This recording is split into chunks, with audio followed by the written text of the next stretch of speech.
Hello, everyone, and welcome back to Three Friends and the Mic.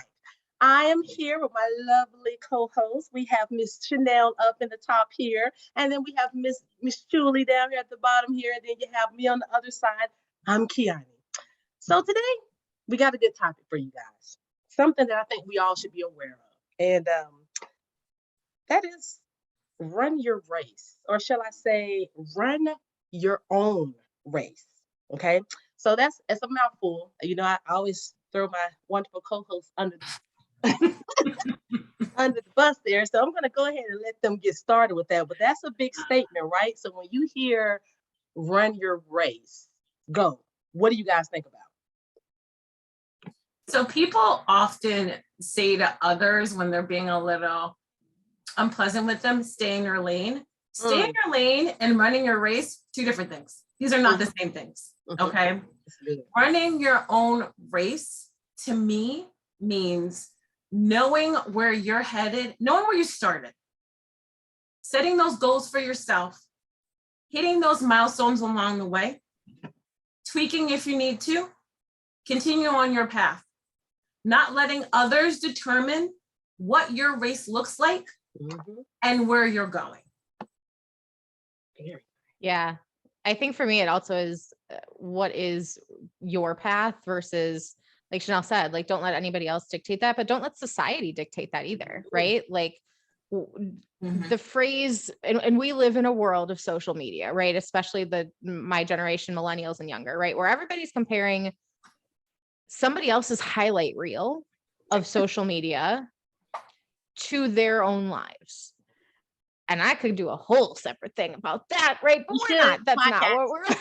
That's a separate thing, right? But I think that's a big part of it, right? Is we tend to compare ourselves to other people around us, and then we're not running our own race. We're running the race that somebody else has dictated for us, or we think somebody else has dictated for us, and it might not be the right path for us. And so, to me, that's what running your own race really means.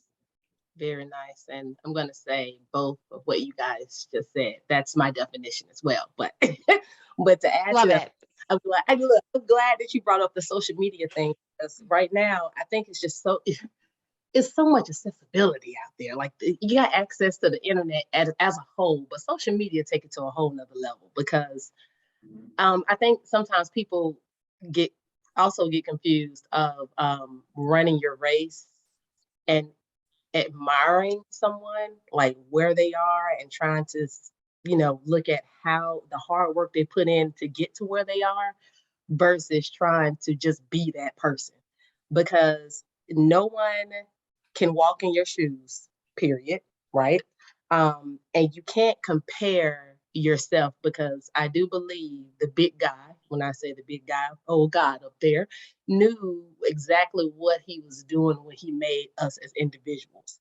Like, we're not the same. We're going to do different things or whatever. So basically, like I said, everything that you guys said, stay in your, but not stay in your lane. You're right. That's different. But focus on what do you have going on? Like, what do you have going on? How do you want to make yourself better? And what does that look like to you? So that's another thing too, knowing what does running your race look like to you? Because I think a lot of people don't even think about that. You just look at the celebrities or whoever the politicians, because people look up to different people, whatever, the public figures, so to speak, and you don't know their race. We just know what we see. So what does your race look like to you? So like okay, let me ask you guys a question. Have y'all ever been in a situation where you tried to run someone else's race? No.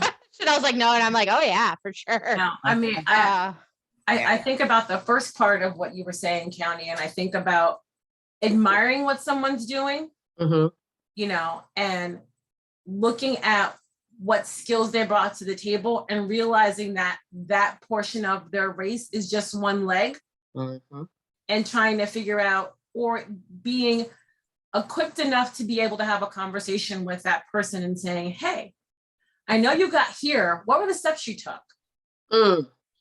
So, quite frankly, for me, I don't think I was equipped enough when I was younger to run somebody else's race, because I was in some ways like very self-centered and very me focused. So you can't run somebody else's race. That's right. When you're not focusing on anybody else. That's right. You know? That is right. Yeah, that's where my that's note comes true. from. It's not because I was so, evolved at that age. It was completely the opposite. It was the fact that I was so self-centered that the tunnel vision was taking me to, what can I do? How can I do this? And not really in some ways opening up that lens and looking at everything. That's a blessing. See, and I'm the opposite, right? Like I had zero self-confidence when I was young. So like I wanted to make everybody else around me happy. And I don't think I even knew, like, in terms of like running my own race, like I want to make clear, I do not regret any part of my path because it brought me to where I am now. But do I think I would have gone the traditional, like working? Well, I worked full-time and part-time when I put myself through undergrad, and I worked 2 part-time jobs putting myself through grad school. Would I have maybe done it the way that I did it, knowing what I know now? Probably not. Right. But like, I was like, that's what everybody told me I should do. I should do this. And like, I should get a really sensible degree, which I did. Right. Like you should do these things. And then I got to a point where nobody was telling me what to do anymore. Right. And it was like, oh, dang. All right, who am I? What do I want to do? How do I run my own race? Right. And then aside from that too, like what are the societal expectations, right? Like for most women, it's, hey, get married, have kids, whatever it might be. I was kind of like, oh, I'm not sure that's for me. Right. So like there's the reckoning of what maybe you're taught you should do as a progression.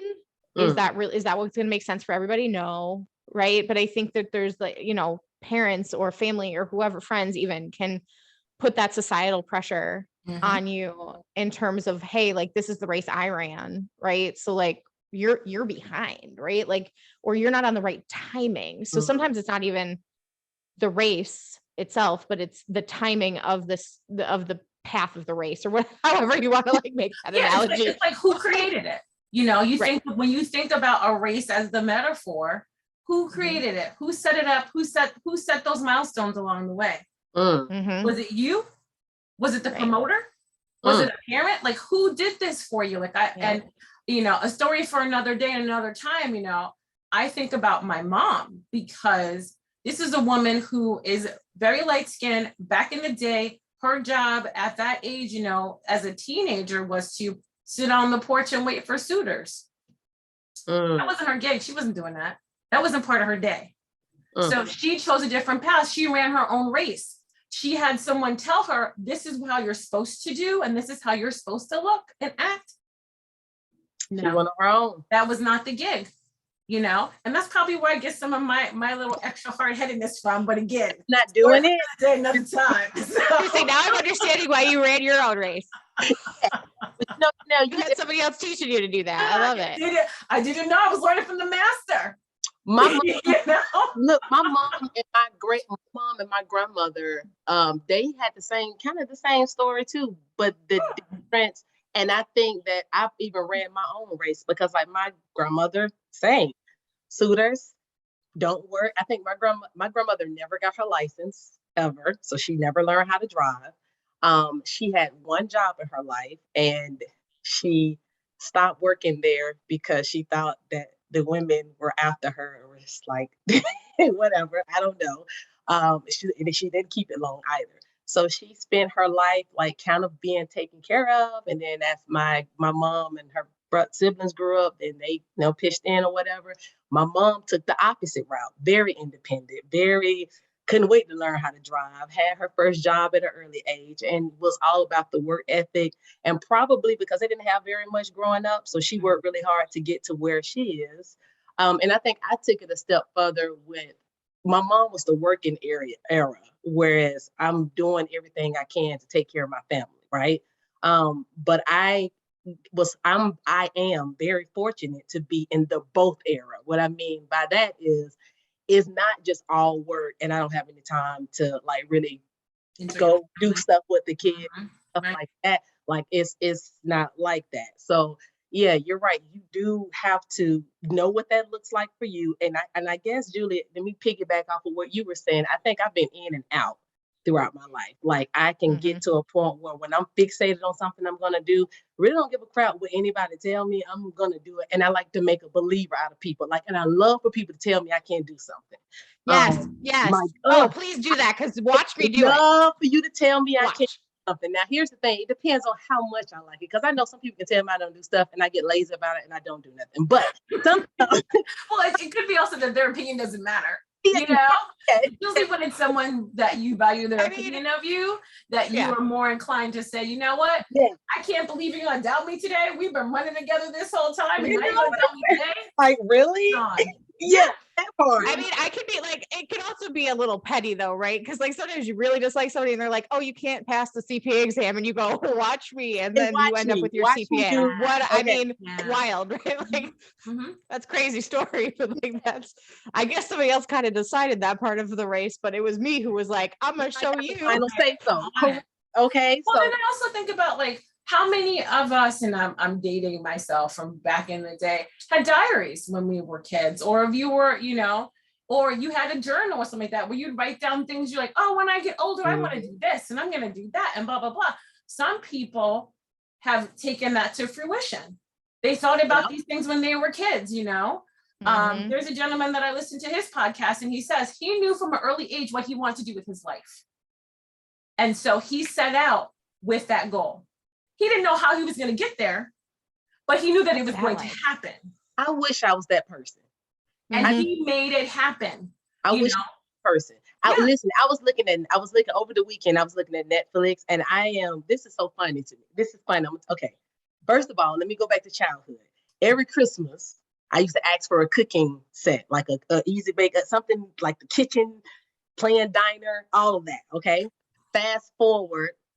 When Facebook first came out, I'm not really I'm on Facebook, but I'm not really a big Facebook user now. But when it first came out, you know, it came out with all the games and all this good stuff. And Cafe World was one of the games. It was a cooking game. So I had to make sure that all my soup plates was ready. Okay. Fast forward, I absolutely love cooking shows. I just watched the whole series on Netflix called The Final Table. Y'all need to go watch that. Okay. I'm not. Well, I'm telling you right now, it's not gonna happen. But I will not watch it. I'm just gonna give you the honest answer. It's really good, but it's really based off all these cooks all around the world, and the final table is get to sit at the table with these world-renowned chefs or whatever. So that's what the winner get. But you hear all the excitement I get from the cooking shows or whatever. Yeah. But in the house, in real life, that's not how I get down. Like I'm not the cook of the house. My husband is. I'm not. No, I will cook, but that's not something like I can't wait to go and so do. Wait, hold on. Take a step back here. Okay. Do you not cook because you can't cook, or you not cook because you're not passionate about the actual action of cooking? That is the latter. And to add to that too, when I was younger, I was not the cook in the house. I was the tomboy. So I was the one out with my dad, cutting grass, blah, blah, blah. And my sister, I have two sisters. So my older sister, she can cook, but my sister that's next to me, she can cook. So she was the one like doing all the girly stuff. And then she was also the one that asked for all the girly stuff too. But anyway, so I thought that was really amazing. And so I've said all that. I was telling you guys about the cooking show because one of the guys on there, he said he knew when he was 7 years old that he wanted to be a chef. And I was just thinking how amazing that would have been. Like I said, I think I was making mud pies and eating them, but I don't like really knew what I wanted. I had no idea. But that's and going back to the run your race thing, it's almost like it's so important to know what that race look like to you. And it's okay to go through channels too. Oh, that's what I'm saying. Yeah, your path can change. Exactly. Your path can change. Yeah.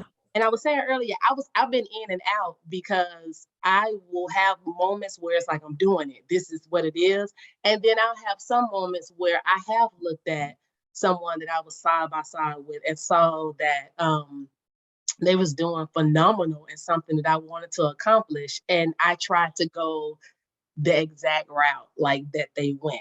And it didn't work out because I ended up being unhappy because I realized, no, I really don't want to do that. Number one. And then number two, just the steps I took, it just didn't feel genuine and it didn't feel like me.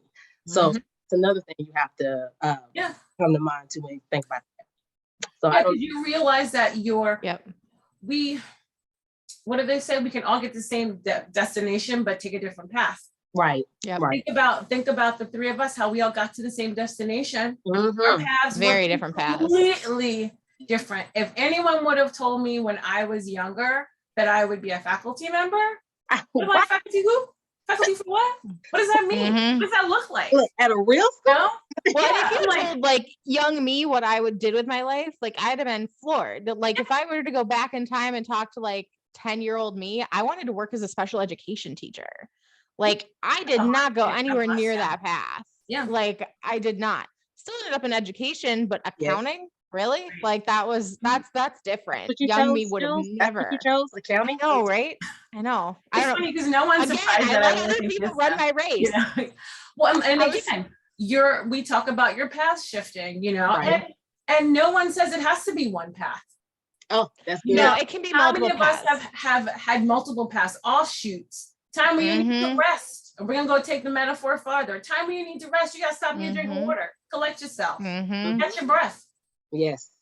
I think one thing that I think about, and one thing I think about kind of frequently is my dad always used to say, like when I was growing up, the job that you have might not even be invented now. You better stop telling And that was like, I mean, I've thought about that at really random times throughout my life. Like when I have a friend who's become like a social media marketer, I'm like, oh yeah, that was not a job when I was a kid, right? Like I would have never have thought. And they made good money, by the way. I know, right? I know. Media back then was what? TV, radio, print, radio. So it's a very different. Right? And then thinking about my past, educational experiences, would working as a mentor have been a thing? When I was a kid, no, not really. Not the way that I mean, that was not. No. So I think that that's something I've reflected on a lot when I think about running my race is I didn't know that race that I'm running was even an option, right? Or I didn't know, I think there's been various times where I felt in my life, like, I don't know what race I want to run, right? Like, I don't know. Absolutely. I don't know. And so that's probably why there were times where I let others influence me because I was feeling lost, right? Like I can't even find the racetrack. I don't know. I don't know. That's good, Julie. I don't know. But I think for me, like the key there was like not being afraid to try something new, right? Because like you don't know if it's even a race you want to run until you get to the racetrack. That's true. That's true. Or you're in a race that you decide, I just got to keep moving forward. I think about times where it's like, well, I'm going to stay in this race because I got bills to pay. Right? The power. Lights don't come on by themselves. Well, and I think that too, like that can be part of the path where it's like, all right, I'm running my race and this is the path I thought I was going to be on, but like look up ahead, I gotta veer the other direction. This isn't working. And going back to that conversation we had earlier about the cost of not growing, right? Like that's tied into this, isn't it? It is. Yeah. When you grow, your path might change. Your race might be different than what you envisioned in the past. That's good. But I think the important thing is that you are owning it, that you are running your race and you're not letting someone else. I think the big thing for me when I think running a race is like not letting other people put you down, down what race you're running. Right. Because like I said, I think for like, Yeah. Hey, and let me tell you something. You also, we discussed this in previous conversations as well. Stop telling everybody about your race. It's not for everybody to know about. Yeah, sometimes you watch it unfold. Yeah. That's a good point, Kiani. Sometimes if you just let them sit back and watch it unfold. I wouldn't have thought of that. That's an excellent point. Sometimes you just gotta show up. What they say, show up and show out. But I'm saying sometimes you show up and people can see. Oh, okay, well, we haven't seen you in a minute. What you been doing? What's been going on? Nothing, just building an empire. That's all. Got some free time. Let me do a little something for the people. My God. Just ran a marathon. Like, I mean, really, like using that. Trying to get America back on track again. I mean, I don't know. Just saying. So yeah, it's not good to even like try to tell everyone about your race, because everybody that you're around will not be supportive of what you're trying to do. So unfortunately, note to selves that we definitely have to make sure you have that group of people who that's like y'all ride or dies, and y'all know your support system. That's who you share your race with, and your dreams and aspirations and all that good stuff. Definitely not with the haters. You're gonna share it with the haters after they see what you're doing. But anyway, I digress. But I think about passion too. Yeah, go ahead, Chanel. I'm sorry. I think about passion. I think about, I was talking to a student the other day, and we had the conversation that she's not sure what she wants to do. And I said, what's your passion?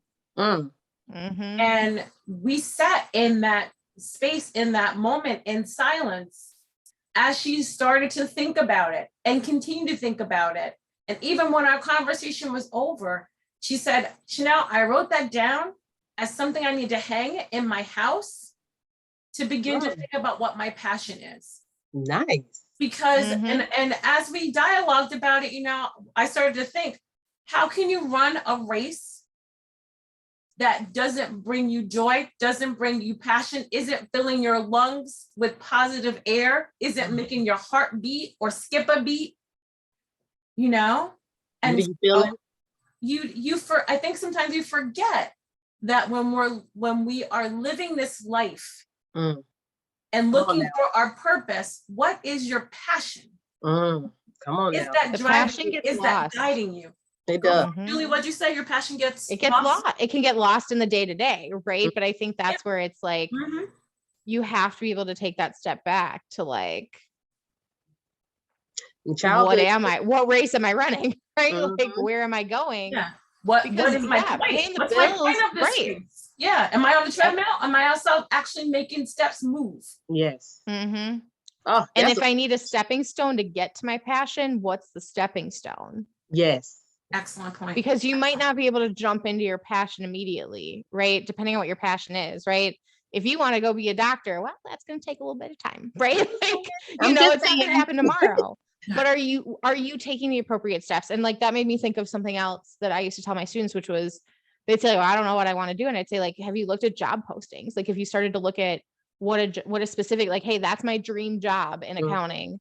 Okay, cool. Like, what does that require? What do you need to do to get there? Yeah. Because if you're thinking about that now, the process to get there is going to be shorter than if you don't think about that now. Exactly. If you just take what's ever in front of you. You can save time too on like going down a road, go down. You know what I mean? So that's pretty awesome. Open your horizons, I guess. Like you said, go out there, look at some jobs, look at what looks good to you. Okay, so I want to throw something out there, to you all. Okay. What are some questions that you think people need to ask themselves, like when they're thinking about what that race look like? Like the first thing I came up with was, what am I good at? So like, what's questions do you need to ask yourself when you're trying to figure out what your race is? We kind of already mentioned quite a few things. What do I love to do? What do I enjoy doing? Yeah. I think too, for like, with figuring out like future career or whatever it might be, like, if money wasn't an object, what would you be doing with your life? Ooh, that's a great question. So here's what I would say also is, and I don't, you ladies can talk about your experiences. I have done things that I'm good at that I don't like. Yep. Because I'm good at it and I could make money from it, but I didn't care for it. That's true. But you can do it with your hand behind your back. I'm doing it because I'm like, all right, in my mind in that moment, it's going to get me where I need to go, but I gotta pay some type of, imaginary dues. That's really what it was. Looking back, that is imaginary. It was imaginary dues, because the reality was, if I would have just gone to what I wanted to do, I still would have gotten to that place instead of doing things that I was good at, because it was almost like it was a safe bet. Yes. It was the path I knew, and I knew if I got off that path, I could always get back on it. Yes, I like. And okay. So what you're good at, yes, but what also something that you enjoy. Because we know if you're in a career that you do not enjoy, talk about the drudgery. That's the only word that comes to mind. You be like, dang, I gotta go up and do what today? For who? People get on my nerves today. Well, I'm not doing this today. It's a very different look when you get up and you thank the Lord. That's me. Thank the Lord that I am present for my day. I am excited. I'm grabbing some coffee. I'm going to work. I got things to do. And I'm excited about doing them things. Hey, I can't go to work yet. I gotta wait. Dang, I gotta wait. What a different life. What a different mindset that is when you're excited about what you do, as opposed to, I got to go do this. I don't have a choice. You're correct. So yeah, but it's also about advocating for yourself in a role too, right? Like, yes, ma'am. So speaking about prior experience, right? Like I had a role previous, years ago where we had come up with a path, and I loved the idea of the path. But then when it came time to actually let me take that path, it was like, but she's too good at this. We can't. Well, okay. Well, then I left. There you go. Why have I paid all these dues? Your race changed. All of this work. Yeah. And then no, like I'm not going to be forced, right? I'm not going to let them decide that I'm running that race when I can do something different. That's right. And I think a lot of it is like being able to do that. Now, I was lucky that I was able to plan for leaving that job. And there's times where you have to power through to get to that point where you can do that. But I think that that's a really important factor, is like, if somebody else makes a decision for you, like control what you can control, right? So like, I couldn't control the decision that was made, but I could control my reaction to it. You could. And there it is. And that's a big part of running your race too, is being able to, please do not get me wrong, it took a darn long time to get past that, but like, but you got there. Better now. Going through the second time when you leave a career you don't anticipate leaving, like you get better at it. But like, I mean, I think like it builds different skills. Like, that's what I'm gonna go with. And it just you build. That's what I'm gonna go with. Yeah, I like it. I appreciate the perspective. I really do. But like, I think just being able to say like, okay, this isn't the path I was planning to walk down. Like, this is not the race I was planning to run. But like, this is the hand that's been dealt. Like, I have to figure something else out. But being able to view it as something that is like empowering versus like a tragedy, which is the hard part, right? Like, and please understand that I'm saying that as somebody who viewed it as a tragedy for a long time. For sure. Like, it takes time, but like when you can change your perspective on it and go like, oh man, like look at the opportunity. Like I look back now at those things that were like absolutely devastating for me in the moment, because that was not the race I was planning on running with my life. And now I go like, oh dang, I'm so glad that happened. Like, man, I would not be where I am today. Like I wouldn't be sitting here with you guys if those things hadn't happened. You needed that lesson. So, you didn't know you needed that lesson, you know, and that happens with a lot of us, I think. So much. Yanni, I'll give you a moment to speak in 1 second. I think about, you'd ask the question, what questions would you ask? And I think about those who don't know they have the option of a race. They don't know they have the option to join the marathon. Very quickly, I'll talk about a couple people that I know that are stay-at-home parents. And so they feel that's the only race they have is raising kids. They have knowledge, they have degrees, they have passions, but in their minds, they believe this is their only path. Now they do that raising of their children with joy, which is beautiful. But in reality, they would like to do other things and haven't deemed themselves worthy to do other things because they don't know that that's an option. So I will throw that out there for those folks that are, at home for whatever reason there happens to be. You have additional options. In addition to that, you can do other things. And you are gaining so many skills that are marketable from being at home with young folks. That's an office manager. That's a whole nother podcast about the skill sets that you have. Yes. You forget that you have. Yes. Well, I think another question is like, what is holding you back? Right? Like, because I think a lot of it is talking about our prior conversations, like this is my fixed mindset that I don't want to, move off of, like, because this is what the expectations were for me, or that I think I have because of those around me or society or whatever it might be. Like, what is holding you back? What, if you could do anything, what would you do? Like you said, Chanel, there's passion projects that can happen in that space, right? But sometimes it's like as simple as giving yourself permission. Like, allowing yourself to dream. Have you given yourself, so make it a question, right? Have you given yourself permission to try something new? Right. So Julie, what I want you to do is stay right there, because we're going to go work our way back, because I was about to, Chanel, before you start, with your awesome point, because a lot of times stay-at-home parents, they don't know. It's you can do anything you put your mind to, just put it that way. But Jules, we'll start with you as far as finishing thoughts. Like, what do you put out there to the masses? Like, running your race. What is that? What does that look like? What advice? It looks like whatever. Yeah, it looks like whatever you want it to look like when you set yourself free to allow yourself to look ahead and figure out what it is you want to do. And I think a lot of it is just spending some time with yourself to say, like, have I given myself permission to do this? Another question I think too is like, a lot of what can prevent people from running their race is fear of failure, right? Because what if everybody around me says, like, why did you do that? That was, have you given yourself permission to fail? And be okay with it. And be okay with it. Like, have you given yourself permission to fail and try again? Like, there's a quote from Albert Einstein that I'm totally going to forget right now. Wait, it might be on my vision board. No, it's not. But it's about failure. Darn it. Because it's a good quote. But it's from Einstein about how you can't have success. I think it's like you can't have success without failure, something like that. And I think that when you can have that and you can get yourself in that space to like say like, hey, I'm going to try this. I'm going to try to run this race. Like, I'm a little out of shape, right? I might not make it in this race, but like, I'm going to try it because I want to do it.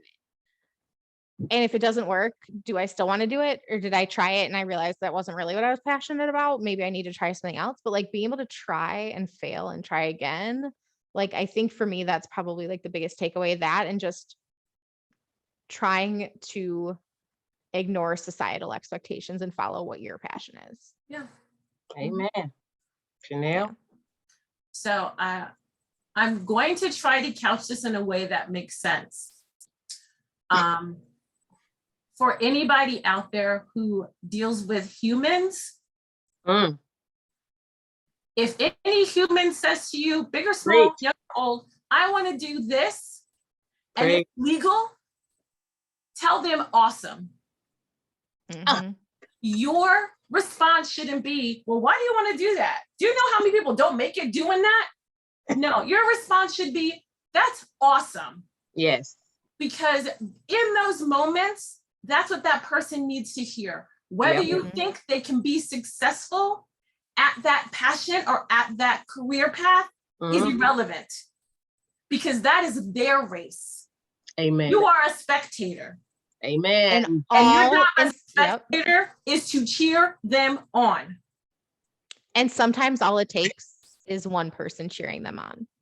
Thank you. That's it. Say it. Say it again. Sometimes all it takes is, I feel like Al Sharpton, I got grab a tissue. Sometimes all it takes is one person cheering them on. I mean, why don't we just hold our life and turn it into a song? I mean, I'm just Chanel can sing it. Oh my God. Yeah, that's where to make it into a song. Now, for our listeners, we're not going to put her on the spot, but one of us, and I'm going to say not me, and I don't know where she is on the camera. It's not me. Has a beautiful voice. So one day, thank you. I don't know, but too kind. That's going to be on another podcast. I didn't know that I was doing singing podcast, pardon people. Do you like how we did it publicly so that you couldn't say no to us? I didn't say no. I said I didn't know that I was going to. Okay. You're like, Chanel, you will. Too kind. You and I just don't say nothing. So, okay, so the route, Gracious. everything that my awesome co-host said, everything and more. I'm just gonna keep it simple.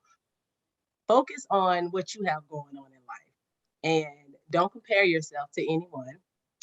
And remember, no one is walking in your shoes. And remember to, we said so many things, I'm trying to tie it all together. But remember to advocate for yourself. Remember to know what your passion is. Remember the number one thing you have to do when you're running your race, you have got to believe in you. You got to believe that you can do it, because sometimes I mean, I'm so happy Chanel said that, because well, first let me back that. I'm happy that Julie said, be okay with failing. Yes. That's important, because that's where your learn, your life lessons are going to come from. If you don't, come to pass on something. So happy, Chanel, when you were more or less like, when someone comes to you with an idea, just support them. You know what I mean? Just support. I mean, whether or not you believe they can do it or not, just give them a good ear. But you may not have someone that's going to do that. So please believe in yourself. But listen, y'all, I saw this quote, okay? And this is true to form on what we all should be thinking, okay? This is person unknown, and I'm gonna find this person because we got to give them props, okay? So listen, I am in competition with no one. I run my own race. I have no desire to play the game of being better than anyone. I just aim to improve, to be better than I was before. That's me, and I'm free. Amen. Man, Preach. person unknown. So, all right. Go on, unknown person telling the truth. Yeah, okay, I know. We're gonna find them. But thank you guys love it. for joining us. Thank you all so much. And that wraps up another session with the Refriends on the mic. And we'll see you guys next week. Thanks, people. Bye, you guys. Bye, everybody.